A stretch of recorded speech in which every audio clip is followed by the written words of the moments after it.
இன்னைக்கு விளம்பரத்திலிருந்து தொலைக்காட்சி நிகழ்ச்சி வரைக்கும் பார்க்கும் போதெல்லாம் பத்திக்கிட்டு வருது. எல்லாத்துலயும் ஆபாசம். நம்ம கோவில்ல கூடவா? தயவு செஞ்சு இதெல்லாம் தவறு, திருத்திப்போம்.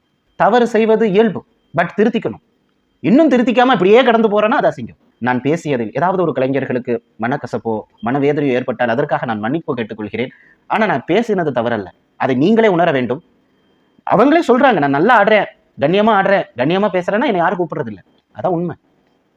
பட்டிமன்றத்துக்கே கூப்பிடுறாங்க இல்லையா? கருத்து சொல்றதை விட இரட்டை வசனம் பேசுறது, இளம் பெண்களை கூட்டிட்டு வந்து உட்கார வச்சு அந்த பெண்களை ஆட வைக்கிறது, பாட வைக்கிறது. இன்னைக்கு பட்டிமன்றமே வெட்டிமன்றம் ஆயிடுச்சு. பட்டிமன்றத்தையே நீங்க கெடுத்துட்டீங்க, கரகாட்டத்தை சொல்லவா தேவை? ஒரு படம் ஒன்று, யானை, அந்த படம், அந்த படத்துல வந்துட்டு அருண் விஜய் நடிச்சிருப்பார்ல, அந்த படத்துல வந்துட்டு அருண் விஜய் நடிச்சிருப்பாரு நினைக்கிறேன். கரகாட்டத்திற்கு வந்த ஒரு பெண்ணை வந்துட்டு வெளியே அனுப்பாம பூட்டி வச்சுக்கிட்டு அதுக்கு ஆடு இதுக்கு ஆடு அப்படி இப்படிங்கிற மாதிரிலாம் சொல்லுவாங்க. அந்த பொண்ணு அவருக்கு கால் பண்ணி சொல்லும், அவர் 4 வார்த்தை நறுக்குன்னு கேட்டுட்டு அந்த பொண்ணை பாதுகாப்பா அழைச்சிட்டு போவாரு. உண்மை. இந்த மாதிரி பல இடத்துல நடக்குது.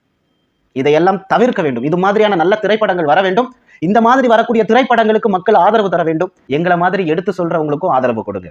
அப்பனா தான் அடுத்தடுத்து நல்ல விஷயங்களை நாங்க பேச முடியும்.